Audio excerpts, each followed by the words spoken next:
Science knowledge only adds to the excitement, the mystery, and the awe of a flower. Evidence is evidence. It's public. Everybody can look at the evidence and assess it, and eventually, if there's enough evidence, come to the same conclusion. For newcomers and old-timers alike, the Chloe Sanctuary hopes to give you insight into the health and happiness of your companion parrots. We hope to help you build happy homes using reliable and proven tools. The best homes are built on a rock-solid foundation. And the best foundation for a happy home is the bedrock of science. When we stand on the shoulders of giants, the scientists who have worked long and diligently to understand our companions, we can reach new heights of understanding. And understanding is the key to success. What does avian veterinary medicine have to tell us about our feathered friends? How can we prevent illness, see the signs of disease before it's too late, and care for our birds through ill health? What light does behavioral science shed on their nature, needs, and hopes? How can the tools of behavior shaping make our homes happier for us and our companions? How can we deal with biting, screaming, or other misbehavior? What is it like to live among parrots? Let them roam around about you and share a life with them. How much freedom do you give them? What happens if you form a bond of trust with them? Watch and see what understanding their true nature can do for you. Come with us on a journey as we do more than examine a parrot's world. We live in it. Make some popcorn and bring in a few wood blocks. Let everyone have something to chew and a comfortable place to perch. Cockatude is a presentation of the Chloe Sanctuary for Parrots and Cockatoos, a nonprofit charity dedicated to the empowerment of captive parrots and public awareness.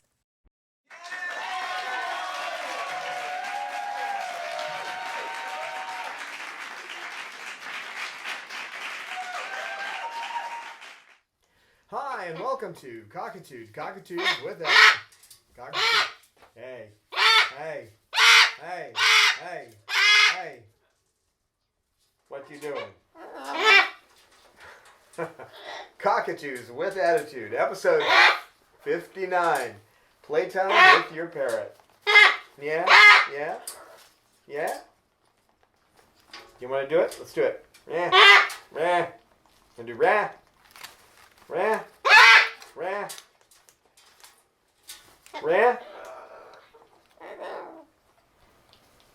Who's down here? Okay. Now, you're not eating my clothes, Lorelai.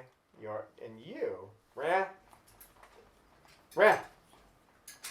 Rah. When you weren't playing that game? One of the games that Coco and I play is the Rah game. I say Rah, she says Rah. We go back and forth. Rah. Rah. Not going to play it on camera, huh? Okay. I'm not surprised. That's kind of the way you go. Lorelai, we're not playing the Eat the Clothing game, and you're not going over there. Nope, you're not. So, why in the world would anyone want to play with a parrot? I mean, other than the fact it's fun to play with an intelligent animal that can often figure out the rules of games and play them. Why should you do that? Well, let's take a look at what they do in the wild. Have you seen some of those videos? The ones in Australia with the cockatoos spinning around on wires. One bird will be holding something, a piece of fruit or something, and the other, and they're obviously playing. They're not really trying to fight for who's going to win this. It's just a game of tug of war, that kind of thing. You watch the things that they do. Would you mind getting off my wrist, please? Thank you. So what you doing, Pippa? So in the wild, they're doing crazy stuff. Spinning around on wires, playing with each other, acting as if they're playing tug of war with an item. You can tell when they're more serious. If one bird tries to take something away the other bird's really trying to eat, then it's a little more serious, and what usually happens is the one bird will chase the other one off. So they play in the wild like that. They also, when they're young, they go through a juvenile dependency period, long one. Humans have a longer juvenile dependency period, but these guys have a year and a half, 2 years of juvenile dependency. Part of the play is learning to work and be social in a group. So, kind of like kindergarten, kind of. You can't really relate these guys to humans because they're not human, they're avians, they're dinosaurs, they're not really much like us at all. They don't have arms, they have wings. Don't you have wings? You do have wings. And this is a veterinary behavior, but it's also a plaything. Well, thank you, Coco. Because when you go to the vet, it's nice to be able to have him check the wings, right? But, so she's giving an example of one of the things. And it's a plaything for us, too. We'll do the play bit. And she enjoys it. To her, it's a game. Isn't it, sweetheart? Right now, she's a little out of sorts. Cameras, lights, all that stuff. So they're playing in the wild too. It's a form of social behavior. So they are, although they do not have a pecking order, there is no dominance among parrots. There is territoriality. So they'll actually kind of drop their territory lines a little bit during the day and play. They'll still protect their nests, but you're not supposed to. No other birds should be going near their nests, but they'll relax that territory line to play and get with another bird, and you should get a chance to watch some of those videos. Obviously, I can't just grab them and put them in here because that would be copyright violation. But I can put some links to some of those videos in our show notes. So they get a lot of exercise from this too. The way their normal pattern is to get up, holler at the sun, because now they can see. Their eyes don't have the same setup that we do, so they can see far better than we can during the day. I mean, unbelievably better. But when the nightshade comes down and the sun goes down behind the horizon, I'm sorry, Pippa. They're blind, essentially blind, and they just roost, which is kind of cool because when they roost, they just put their feet in position and lock it. They don't have to think about holding on to a perch. It's not something that's a conscious effort. It's just lock in position and go to sleep. So they get up in the morning. They look at they all get up in the trees. They squawk at the sun. Then they go out and have breakfast. But they spend most of the day either snoozing. Okay, they snoozing, playing, snoozing, playing. So there's exercise involved in that, the flying around, the spinning around on things, and chasing each other around and all that is exercise.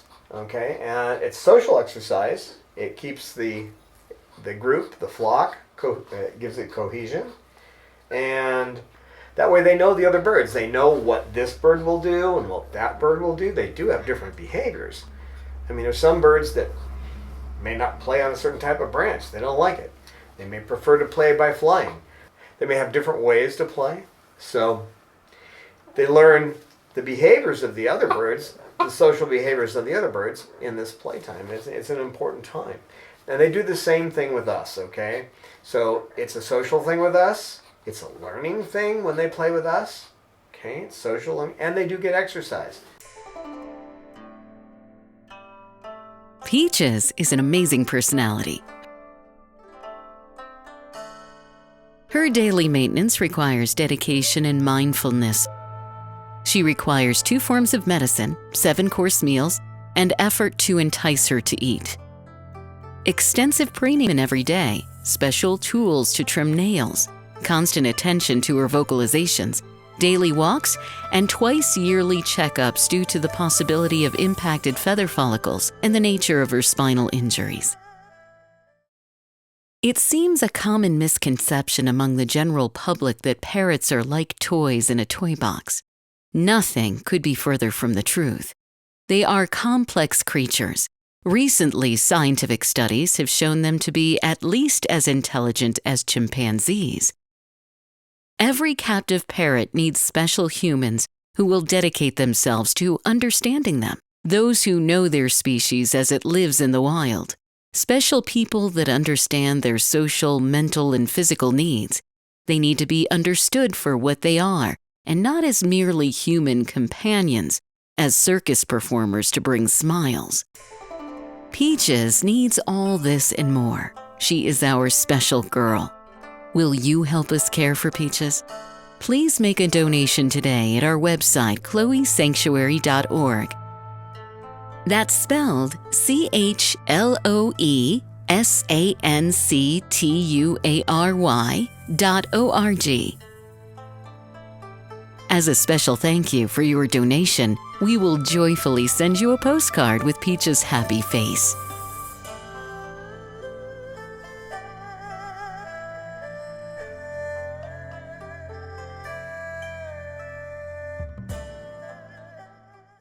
Now, technically, they don't get much exercise unless they're flying.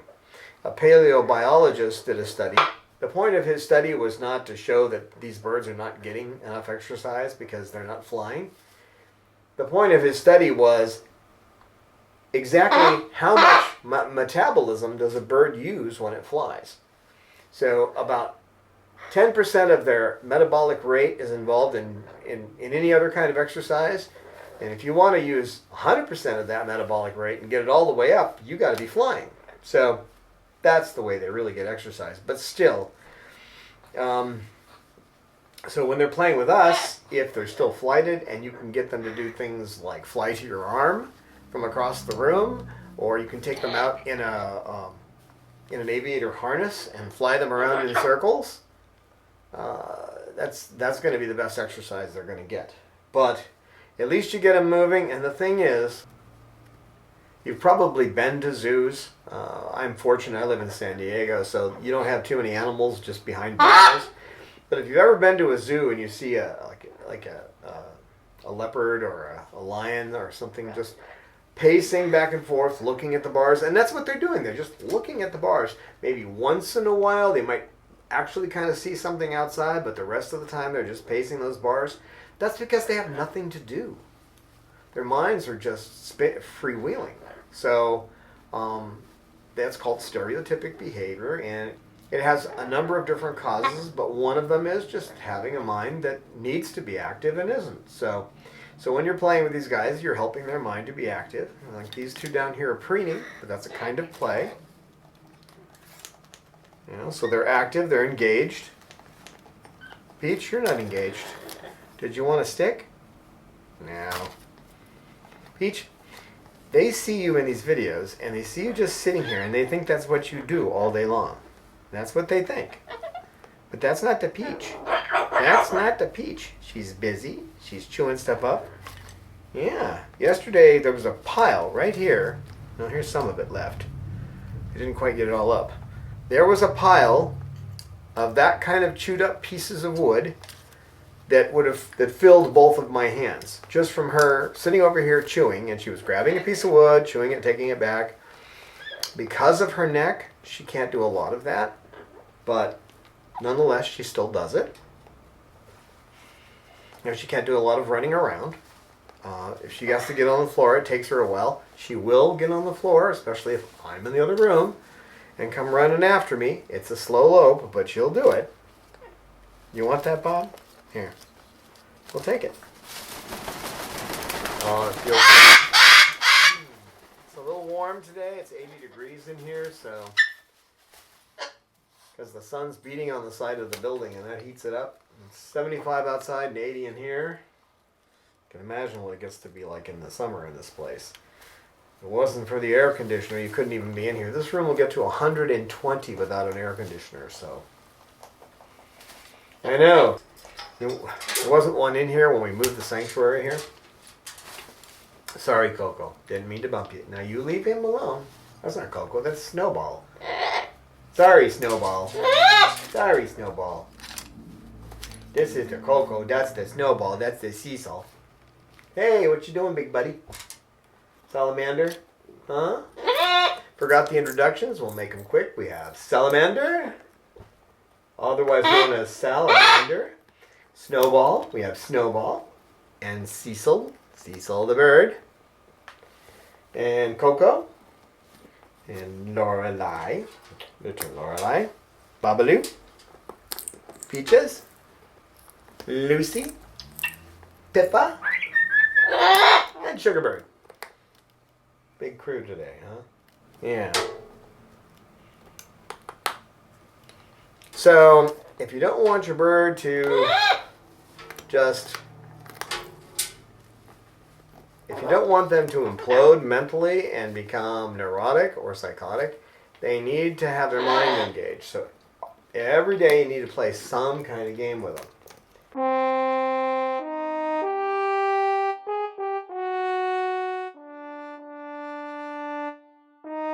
It is ignorance of Bob's nature that turned Babalu into a living gargoyle. Bob's would-be parents made a hasty choice and found themselves in living hell, torn between guilt and frustration. I have seen the joy in Babalu's eyes now that he has a new life with me as his companion. To see Babalu love and trust again is worth the effort of a lifetime. But, once again, Bob is heading toward the pain of separation. My heart nearly broke the day I discovered that he was heading toward a cloacal prolapse, that his life will be cut short. To find love and acceptance and then have it stolen away from you by failing health is too much to bear. We can slow the progress of his failing health, but we can't stop it. He will need several surgeries, and eventually, Babalu will die. We want to give him the best possible life until that day. His surgeries will become progressively more expensive over time. Won't you please lend Babalu a hand and donate to his medical fund today? Our donation button is on our webpage at www.chloesanctuary.org. Just be sure to say, "For Bob," in the notes when you donate.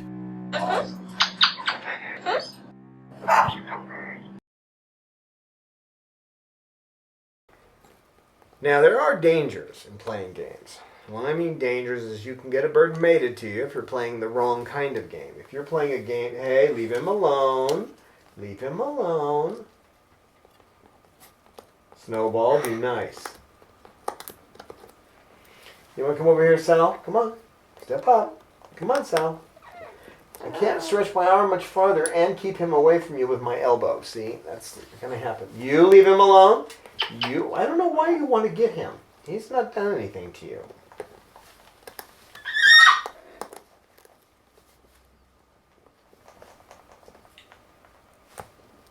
You guys.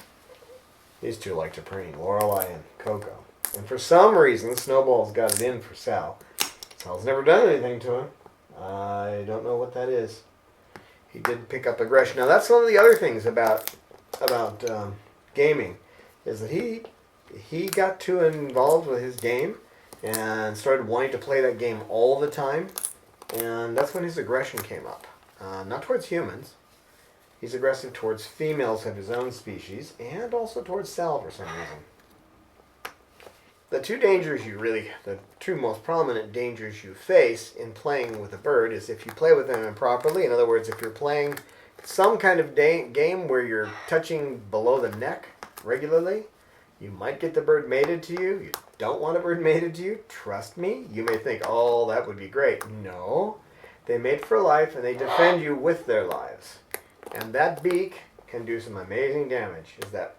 One story I told about the guy in Los Angeles who was attacked by a couple of guys trying to rob him, and his macaw came down and ripped one of their eyes out.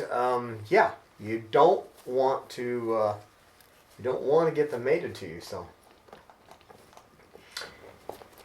this one, I can play games with him, and I didn't teach him the two basic games I play. One is play dead, and the other one is like do sit-ups. The main game I like to play with him is just to get him to do his vocalizations. Do you want to do your vocalizations? Salamander! Mander, mander, salamander, mander, mander, salamander, mander, mander, salamander! You're not doing your vocalization. That's usually the cue for him to do his vocalization. And he has 2 of them. There's 2 different ones he does, and I usually get him to do both. But because the cameras are up and it's not the normal situation, he's not doing it. It's not a required behavior. It's not a trained behavior. It's just something I captured. No, you're not going to eat my clothing. Stop it. Jeez. She's a moth, not a bird. She just loves to chew your clothing up. No, you're not eating my clothes. You're not. Mander, mander. Salamander? Yeah. I know. It's just like the frog. The singing frog. You put him on stage and he just says ribbit. I know. That's the way it works, isn't it? So that's one danger. You do not want to play with them in such a way so as to get them to exhibit mating behavior and become bonded. So if you've got a male that flares his tail, or a female that starts turning around and vibrating, or not even turning around, just vibrating, bending down, they open their beak a little bit, their tongue jumps up and down, and they cluck a little bit. You don't want that behavior, okay? That's when you want to stop. Now, stopping is, say you're playing with your bird and it starts doing that kind of behavior. You've got a male, starts fanning his tail, takes his beak and starts slamming it against you. Gently grips your fingers, starts pulling on it, trying to pull your hand up. You want to divert that attention. You don't want to say no. You don't want to give the impression they're doing something wrong, because they're not. Okay, this is the normal behavior for them. You just want to divert it. So there's a lot of ways you can do that. One way is, one of the things I do in diverting behavior is when he starts doing it, I can't place him with another bird, but I can do it with Cecil, or I can do it with Snowball or Coco. I can put Lorelei next to Coco and get those 2 going, and that'll divert the attention. They're the same sex, and they just preen each other. With him, what I do is I've got the Cecil song, and we'll go into where that Cecil song came from and why we do it. But it's a game now, but it also serves another purpose. It didn't start as a game. Lorelei, we're not going to eat the clothing, okay? We're not. You stop trying to eat my clothes, you silly. Yeah, silly. Yeah. We'll talk about your game too. Yeah. She has we're going to talk about one game for each bird. There's lots of them, but we're going to talk about one. She has a window game that's pretty interesting. She likes to play. She thought it up, and we did it. Didn't you? Coco, come here. Come on, you're not going to sit down there and scream. No. You're not going to sit down there and scream. No. Come on, step up. Coco, come here. No. She gets too far away from me when I got the cameras out, and she'll just sit and scream. No, come up here. You don't need to scream. No. Well, hello, Cecil. Hi. Hi, boy. What? What do you want? What do you want? This is a game that Cecil and I have. It's the stare each other's in the eyes game. Right, Cecil? We just look each other in the eyes. Yes, just a game. Right, Cecil? Right, Cecil? The staring each other in the eyes game. Now with Snowball, we have a similar game with a slight difference. With him, I move my head one way and he moves his head the other. So we'll start going back and forth like that. But with him, it's just stare down the bird. You usually win this game though, because I can't stare you down that long. No, I can't. Now, the other danger is hyperactive behavior. There's other ones too, like fear. You could, if you're playing too hard, you can make them afraid of something. But hyperactive behavior is one that you have to be careful with. Now with him, he likes to play tug of war, and we'll go through the different games. I mean, there's lots of them. These are just some basics, but if he gets too busy playing a game, then he can get a little out of control, and he may bite you, not because he means to, but just because he's playing hard. And he, it's funny, it looks like he has empathy. Same with Snowball, because if he does nip you, he generally will drop his toy and stop playing. Won't you? Yeah, you will. So you got to be careful if they start to show like they're getting a little too hyper. That's when you can get nipped. Just because it's like kids. When kids get overexcited, or if you get overexcited, you're liable to do something that you regret later. So, and the other thing to be sure that they're engaged with the game. It's not you're playing with them, but if they're trying to get away from you, or if they're turning their body and walking away, or they're angling like they want to leave, or they're looking around like they're looking for a place to go to get away from you, then you probably don't want to play that game. Or start slower, make it more interesting. Now, as far as that hyperactivity, that happened with him. Now, he started out playing with the lids from plastic jars. And you'd throw the lid, and he'd bring it back to you, and sometimes he'd get a little too hyperactive, and if you reached for the lid, you might get your hand bit. He would stop playing with you if he actually bit you, though. But still, you could get bit if you weren't careful. Snowball will not play with you once he's bitten you. That's the end of that. Even if he thinks he has, and he hasn't. You can't convince him otherwise. You can say, no, look, I'm okay, and he's not going to play. But what happened with him is he went from the little lids to like miniature frisbees to full-size frisbees, and that was great. Didn't you, Snowball?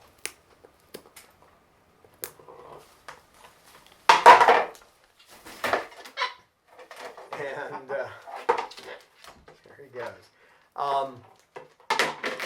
So he went from the miniature to the full-size frisbees.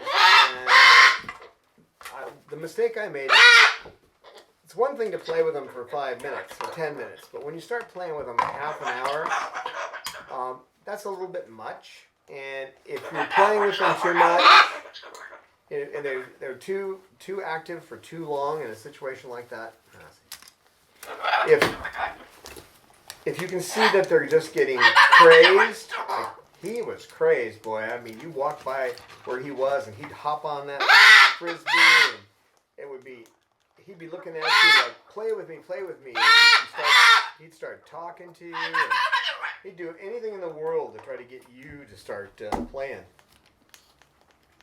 And I should have seen that, and not giving him the frisbee all the time, just bring it out when we're playing, which is what happens now. He gets to play in here, and I'll throw it around a couple of times. The rest of the time, they're just kind of sitting on the floor. So he's not so hyper about it anymore. He doesn't expect you to play with the frisbee every time. Hi there, boy.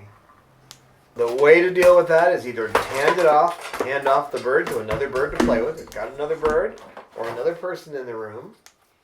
Kind of divert their attention towards that.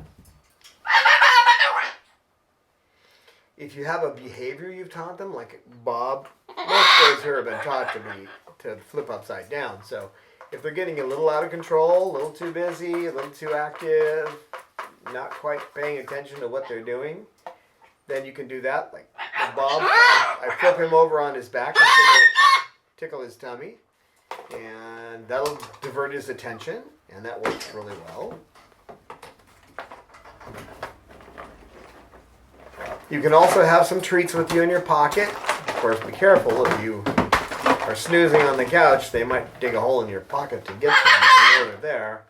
But if a bird gets a little too active, I can use the treat to get their attention and have them do a behavior that's much slower. With Cecil, that can be his, if I'm talking about a slower behavior, one of the things that I do is to get him to talk. When he's looking at me like this, if I have a sunflower seed, and I show him the sunflower seed, and I say, hi, Cecil. Hello. Hello. Hello. Hello. Hello. Hello. Good boy. Hello. I said good boy because he made a sound. Then, if he makes a sound, even if it's just starting to vocalize, you give him a little treat. Divert his attention. Now, this is an example. He was looking me in the face. If that got to be too intense, and if you bring somebody into the picture like Lorelei just for a short period of time, because this is male and female, we don't want that to go on. So, just for a short time, yeah, you're not going to do any more. That's enough. That's enough. You know, just a couple, 10, 20 seconds. That'll break the behavior. It's important not to punish them when you're playing. If they do something wrong when they're playing, as in wrong, a misbehavior, if you get bit, if a bird starts screaming a lot and you don't want them to be vocalizing right then, you don't punish them. You just try to redirect their attention.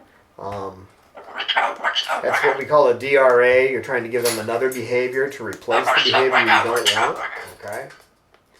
So we say divert their attention, but you're actually taking their attention and just putting on an equal object, something else that can equally hold their attention. Types of play. There's lots of different ways you can play with these guys.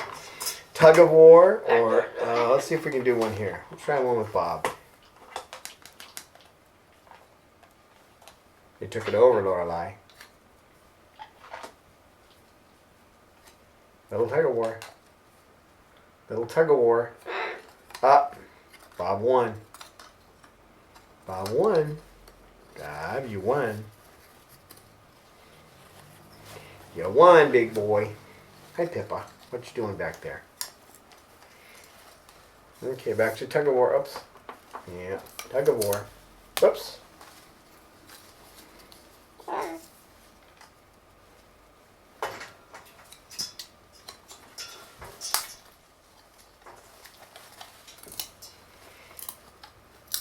Hi, Lorelei.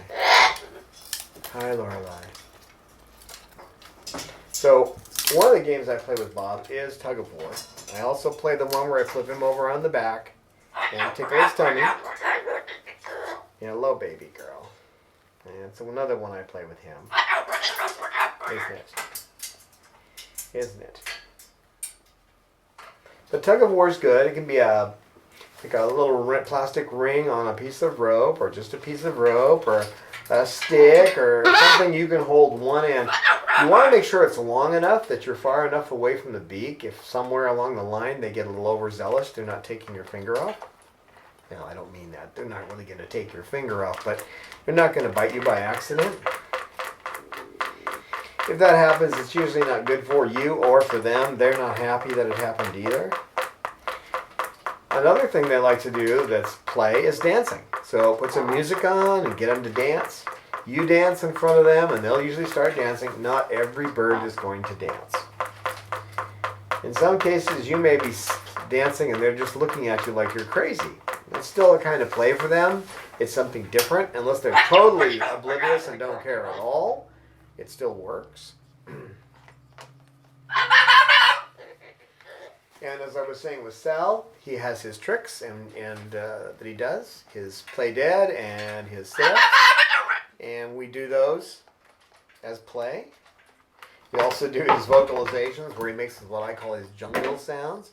And we do that twice a day. For sure, we do it when he's coming out of his cage in the morning and when he's going back to his cage at night. We'll do it. We do it the rest of the day too, but those are two times we definitely do it. I try to get in at least, play twice a day with each bird. I haven't figured this one out yet. I don't know how to play with you yet. You don't play. Not yet. I haven't known you very long. Yeah. What we do is we vocalize together.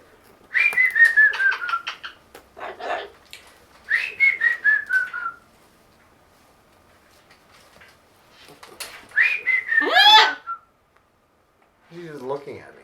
Any other time, she'd be doing the same sound back. That's her sound.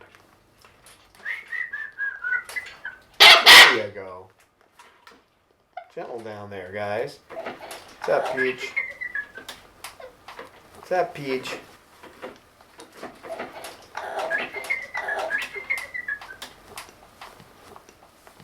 Now, some birds you can do the finger wiggle, like this, in front of their beaks.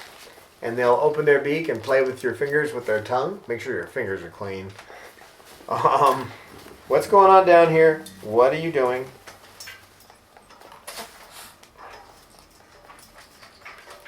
Who's this? No, that's not happening. Get out of there. Coco, you don't want to get a reputation, okay? You don't. There's always the old toss the bird in the air. Come here, Coco. No, Cecil, you're not going to do that. No. Come on, Coco. Let's do this. I want to get her mind off of what she was just... Whee!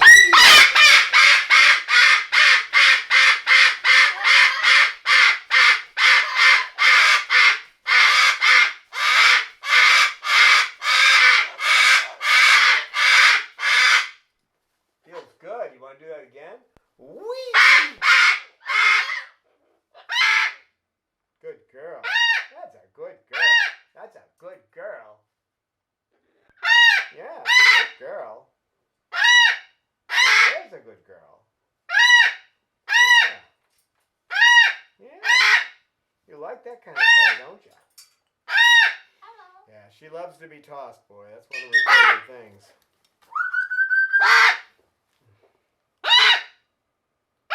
You get any bright ideas back there, Bucko? I'll go chasing down the females. No, you're not going to go over to him. No, you're not. No, you're not.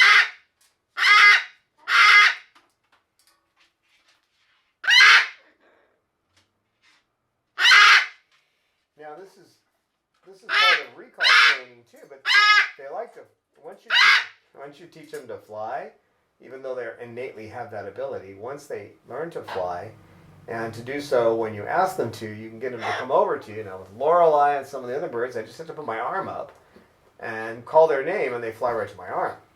Right, Lorelei? That makes a good game, and it's good for them to get exercise. Yeah? Right, Lorelei? Now another one is toss the bird, where you pick up a bird and toss them and they fly. I'm not going to do that because I'm liable to lose equipment.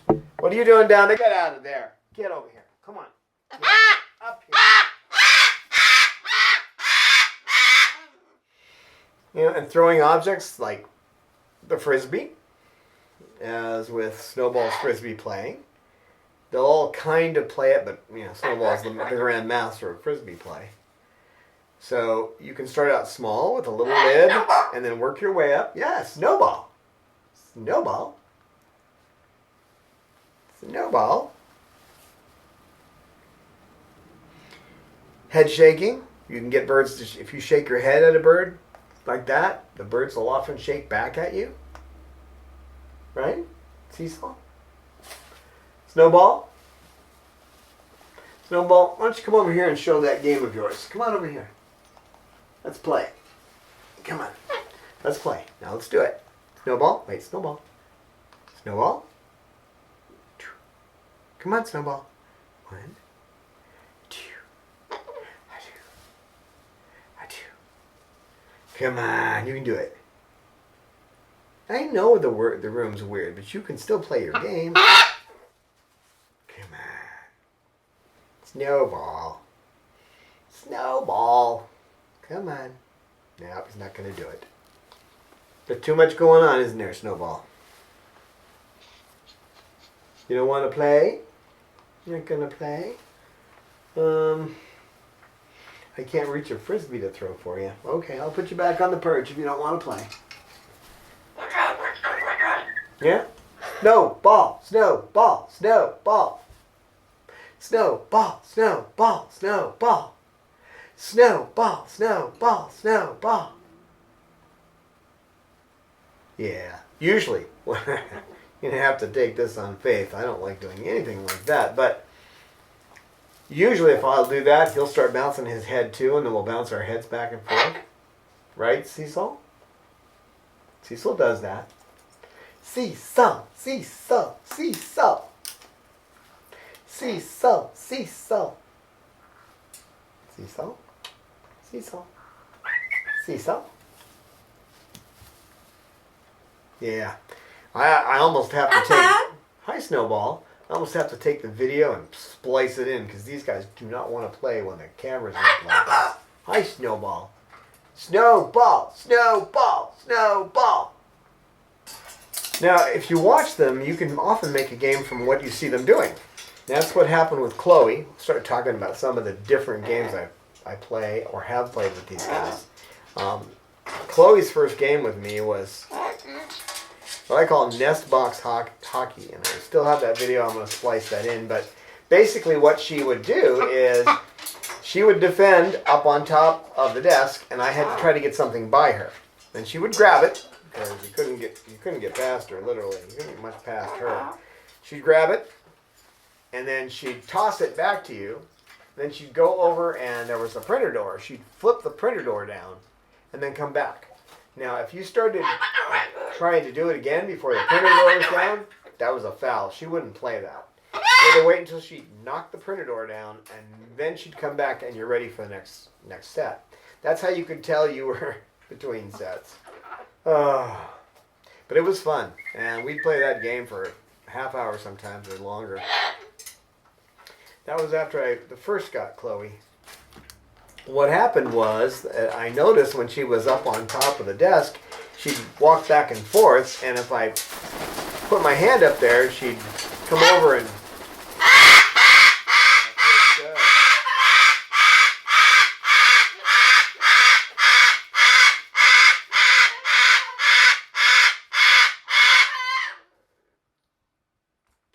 I noticed one day that she was pacing back and forth on the desk, so I took a toy and went up by her, and she grabbed it. And so I just kind of stood there and looked at her like, give me the toy. And she threw the toy back. So then she just kind of walked over and threw the printer door down. Oh, I have no clue. And within a few minutes, it had become a game. So I would try to get the toy past her, and then she would grab it, and then she would go over and flip the thing down. Just captured a game. And we had specific rules. There's rules with Snowball, too. If he's standing on the Frisbee, you're not supposed to take it.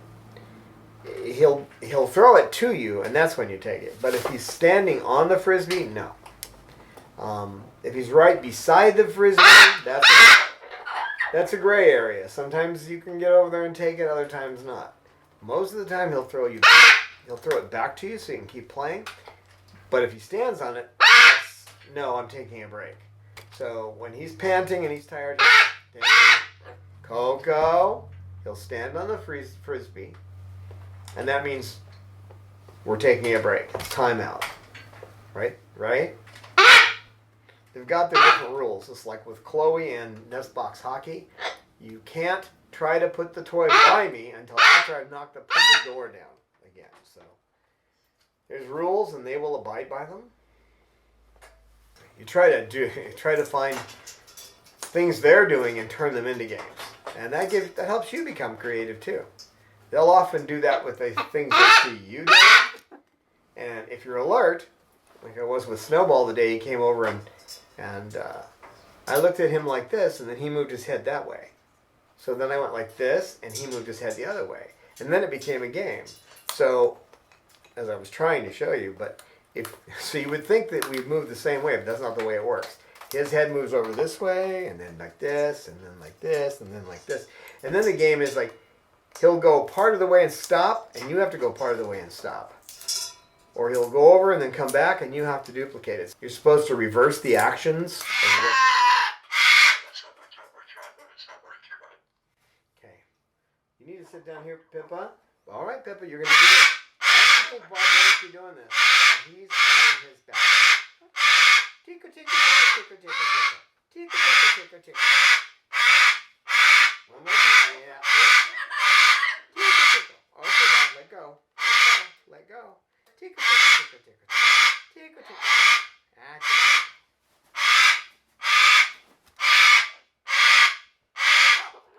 That's a little hard to take, isn't it, Bob? when Pippa's right there. You're not quite sure what to think of Pippa yet. Yeah, you want to be friends, though. I know, she's your species. We won't let you get too friendly. But preening's okay. The training that you do for taking a bird to the vet, so that when you go to a vet, like with Bob when he was having cloacal problems, and the doctor said, well, I'm gonna have to get him flipped over. And I went, okay, and I just flipped him over and handed him over. Can we do that, Bob? Or is that gonna not work right here? Come on, Bob. All right, I went just like this. Okay, you need to examine him. There you go. Now that's a behavior I taught him, and I teach all the birds to be able to go over on their back for just that reason, so they can get a cloacal exam. But it also makes for great play. It's also a great play, isn't it?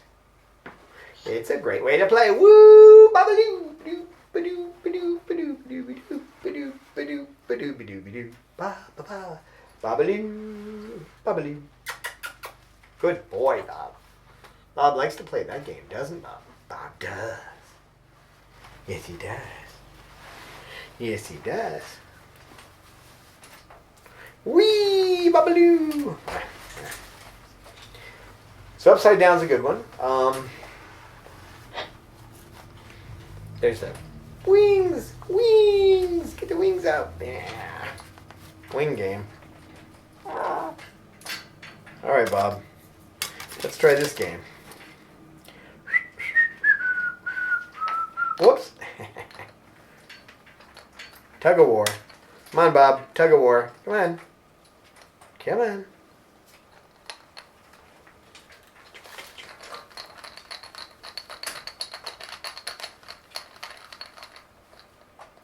Come on. Good boy, Bob. Yeah, it's a good boy. That's a good boy.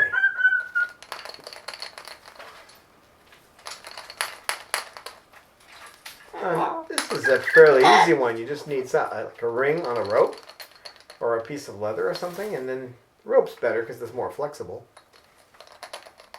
And just dangle it and get them to take a hold of it. At first they may show no interest, but you can model it too. You can take and do the same thing yourself. Yes, now I'm putting myself in danger. He likes to play games, but he gets rough. This one gets rough. You want that back, Bob? You want the other end? Hard to get a hold of it. Okay, well, let Cecil play with that. Just had that. Well, Bob's the one that usually steals Cecil's toy, so. Now, I play a game with Sugar. She likes to have her beak petted. You don't want to do that too much, because sometimes beak petting can be, if you're doing it with a bird that isn't mated to you, then you could get the bird mated to you, so you be careful with that one. But you can occasionally pet their beaks. And, like with Pippa, she doesn't know what to think of it.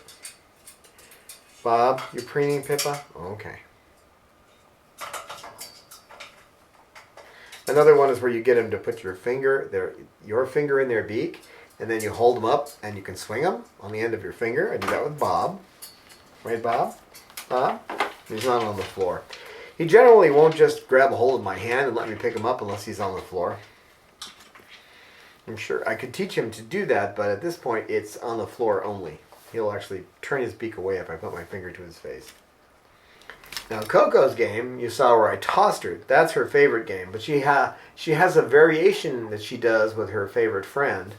A friend that is a computer customer of mine that she just loves to go over there, and they do the flapping thing.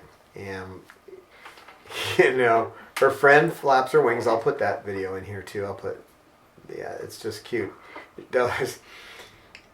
Her friend flaps her arms, and then Coco flaps her wings. It's cute. It's not like the toss up in the air thing, though. It's a little different. Similar, but different. So, we captured that behavior because Barbara was trying to get her to do it, and since she normally will throw her wings out, when Barbara started flapping her arms, then Coco picked it up and imitated her. That's called modeling, and she went right for it. Oh, you gonna do that?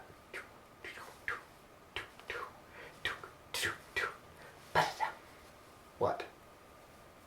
Yeah? Well, shake. Do it. the old stretch the wings out thing. Big bird. Big bird. Big bird. They get those wings out, that's a big bird. So, big bird. Yeah. That's right, big bird.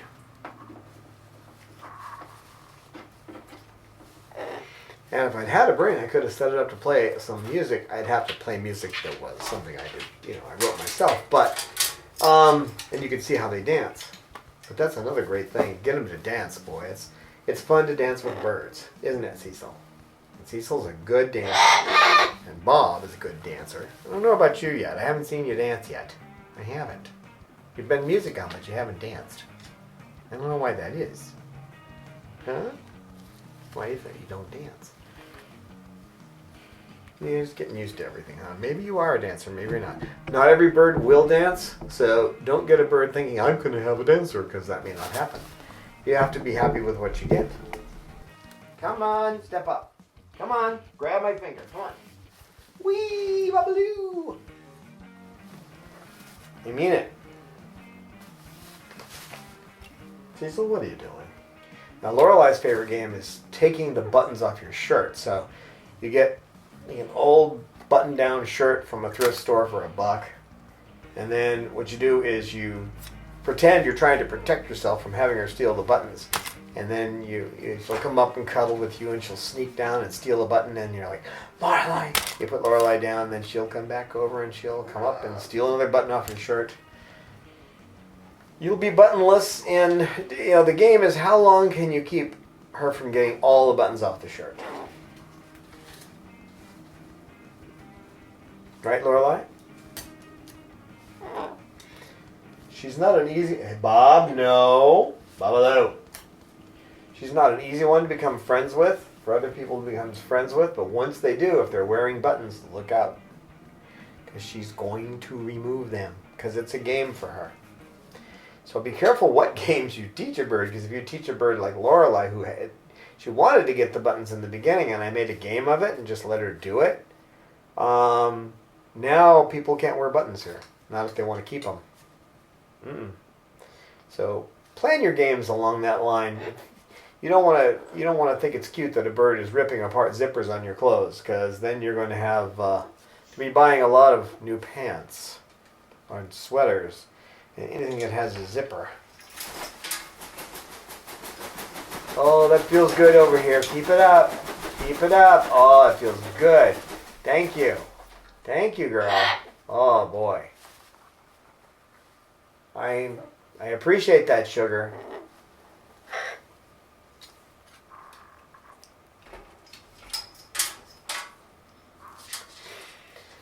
Peach and I have a game now. I let her get into this.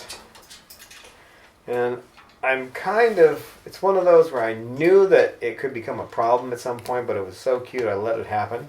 And that's where in the morning when I go to get her out of the cage, she used to get right up on my hand. What she does now is you put your hand in there and she looks really cute, then she turns around and goes to the corner of the cage. And then if you try to get her out, she just starts preening like that's what she was doing. Now it started out where she would just kind of turn her head away. Now it's gotten to where she's in the corner. And if you put your hand there, she turns all the way away from you. And it's just a game. It's I like to think of Neil Simon's The Goodbye Girl. There's a section in there where the actor says, he says, "You love a love story, don't you?" And that's really what she's doing. It's almost like, it seems to be what she's doing. It's almost like she wants you to show how much you're willing to go through to get her out of a cage. But it is a game. It's a game we have. We have lots of different games. One of her games, her cutest game, and I've encouraged this, is where she'll put her foot up, and she'll have her foot up there, and you go to put your finger over so she can grab your finger, and then she just takes her foot and she goes like this. Now, I don't know where she picked that up. I call it her Fawn's move. I'm not sure where she picked it up, but it's cute, isn't it? Oh, you want up here, Peach? All right. Come on. Oh, it's okay. You can sit on my chest, sure. Sure you can. You cute thing. Roman's favorite game is hiding in a blanket. See, if you put a blanket down and he likes to get in the blanket, so he'll climb into the blanket, then he'll get to his little spot and look up at you with just an eye peering out of the blanket and then hide again. That's his favorite game. Hide in the blanket.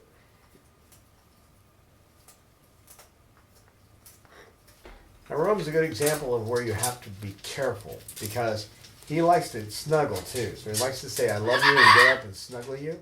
And it's terribly cute, but it has a negative side effect.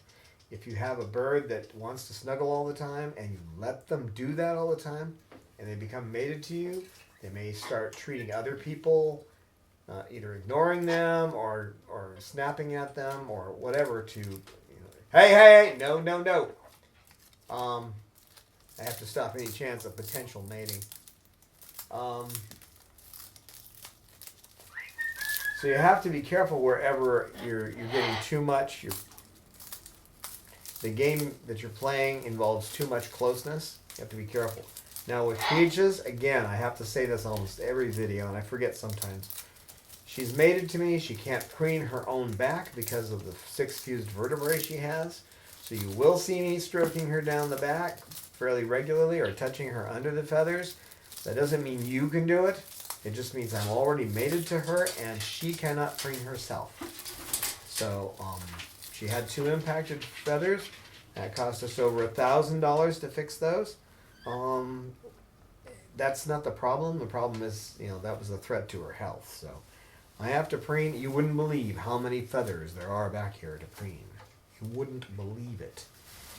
Now they usually do that themselves, but once a human has to take care of that, it's problematic. Because if you get too far up on the feather shaft, then it hurts and they'll yell at you. Right, Peach? Right, Peach? Yeah, Peach? Yeah, I know. If I stop petting her for too long, she'll take her foot and slam it into me. She'll just she thumps you with her foot to say, hey, you're not giving me attention. Don't you, girl?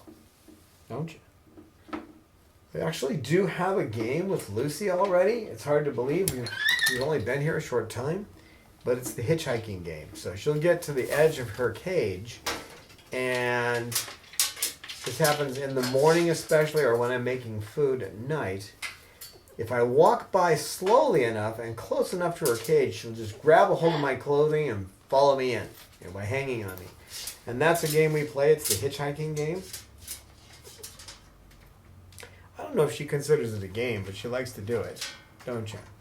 You're a hitchhiker.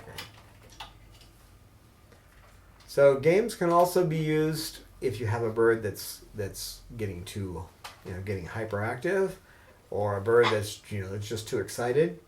You can throw a game at them they're used to playing, and that can help them to burn off that excitement. It's actually a principle we use in ABA. It's called a motivating operation. So if a bird's got a lot of energy and they're just displaying it at you, then you can take, like with Cecil, you can take and toss him in the air. If you tossed him enough, it'll wear him out. Same with Coco. You get her up in the air and you get her flapping, she's less likely to be screaming while the cameras are out, as you can see down there. So learning to play games with your birds also has the advantage of being able to divert them when they get a little too excited or their attention's on something you don't want it on. They're highly intelligent, and they can teach you games and you can teach them games, and they find them fun once they realize that they can play games. So find a time every day to play at least 1 or 2 short games with your birds. You'll be glad you did.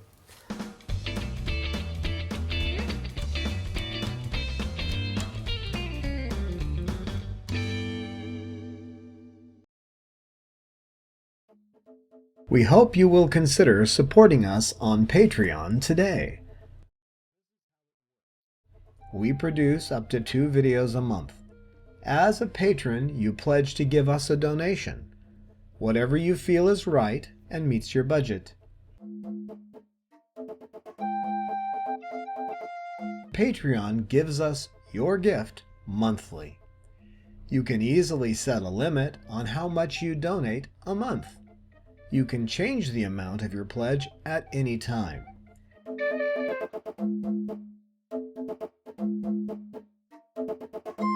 Your gift will allow us to continue bringing you entertaining and informative videos. Patreon.com/Chloe Sanctuary. We look forward to your participation in Cockatude.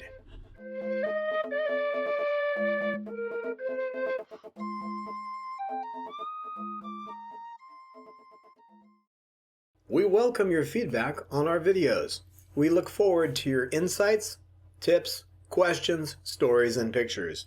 You can email us at cockatude@chloesanctuary.org, reach us on Twitter @Chloe Sanctuary, and join with us on our Facebook Chloe Sanctuary page.